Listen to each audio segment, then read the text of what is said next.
Everyone, English reading practice की आज की भी क्लास में मैं आप सभी का वेलकम करता हूं। जैसा कि मैं आप सभी से वादा किया था कि नेक्स्ट जो स्टोरी आएगी वो क्लास 10th की रहेगी। तो ये जो देखिए स्टोरी है ये क्लास 10th के बुक से ली गई है, इंग्लिश के बुक से ली गई है। इस स्टोरी का टाइटल है आ लेटर टू गॉड, यानी एक पत्र ईश्वर के लिए या ईश्वर को पत्र। तो आ लेटर एक पत्र टू गॉड ईश्वर के लिए।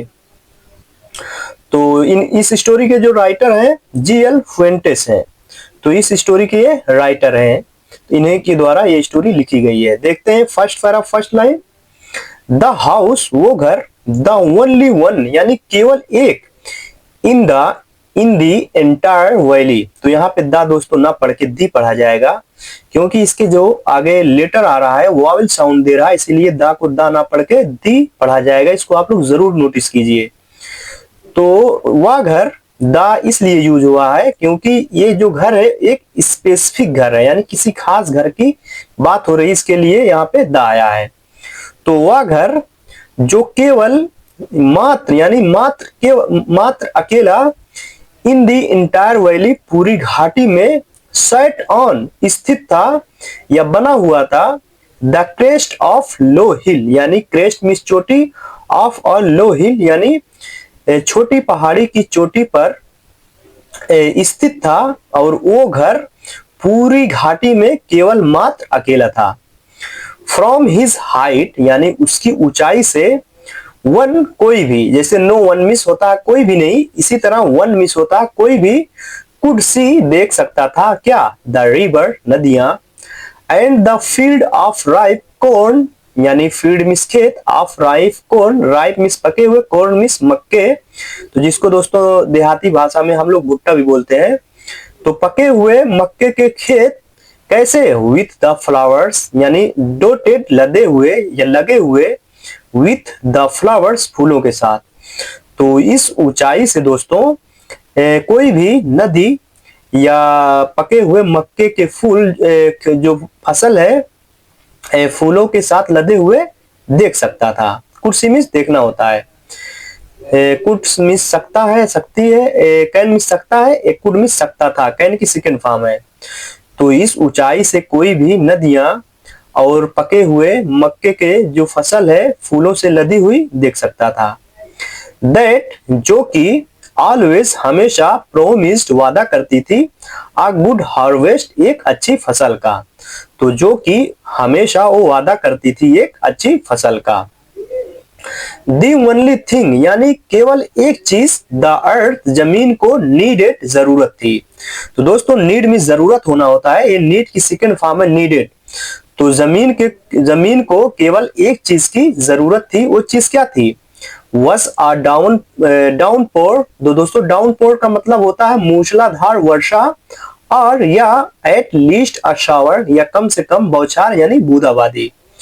तो जमीन को केवल एक चीज की जरूरत थी, या तेज वर्षा या थोड़ी बूंदाबांदी की जरूरत थी।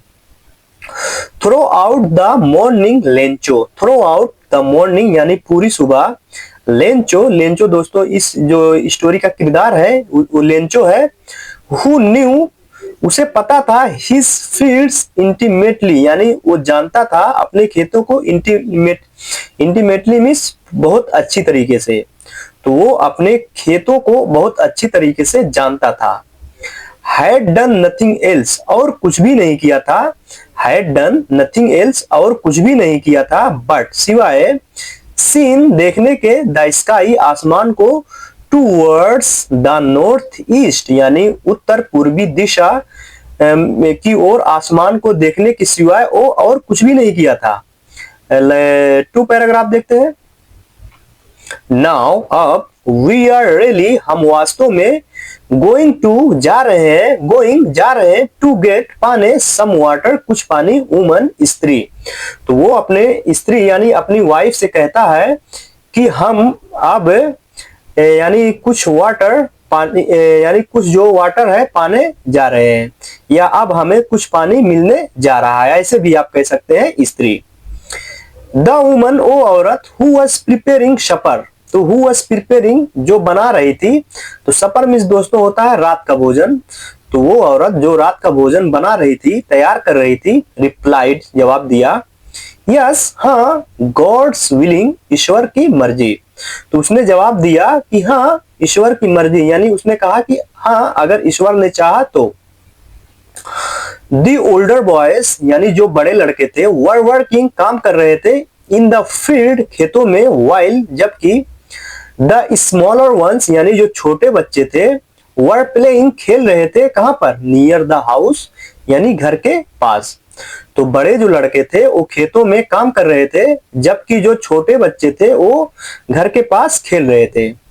अनटिल जब तक कि द वुमन कॉल्ड वो औरत बुलाती है, टू देम ऑल यानी उन सभी को, जब तक कि वो औरत उन सभी को बुलाती है, कम फॉर डिनर यानी आओ खाने के लिए।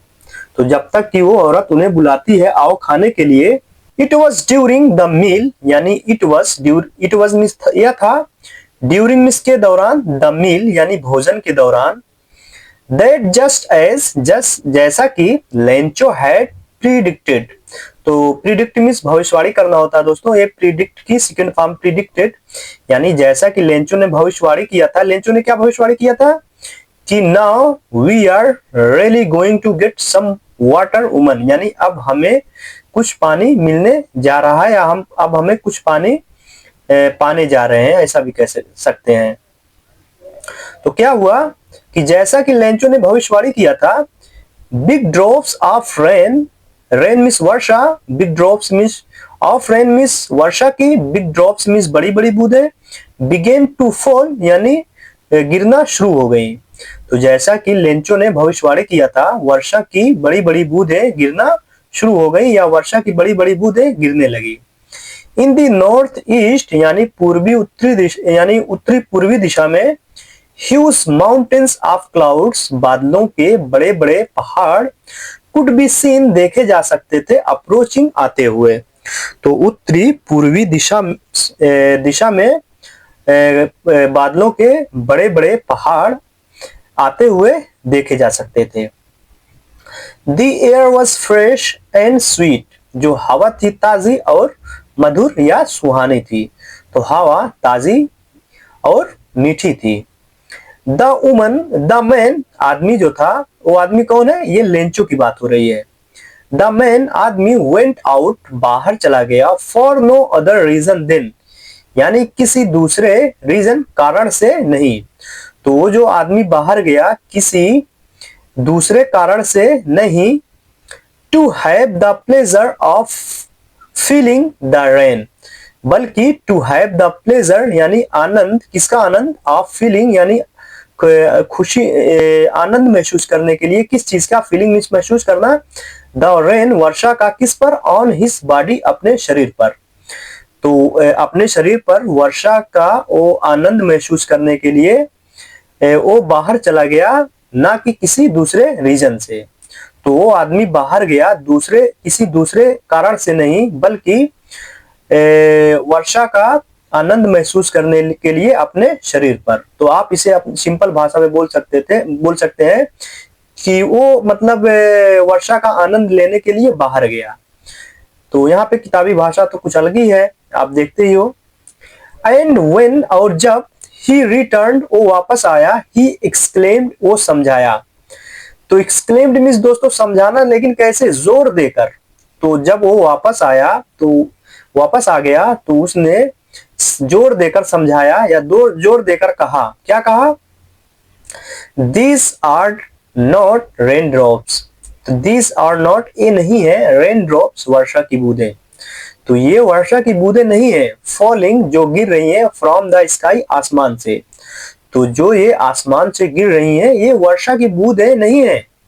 दे are new coins, they means वे, आर मीन्स है, न्यू कॉइन्स मीन्स नए सिक्के, वे नए सिक्के हैं। The big drops are 10 cent, जो बड़ी बूंदें हैं वो 10 सेंट के सिक्के हैं।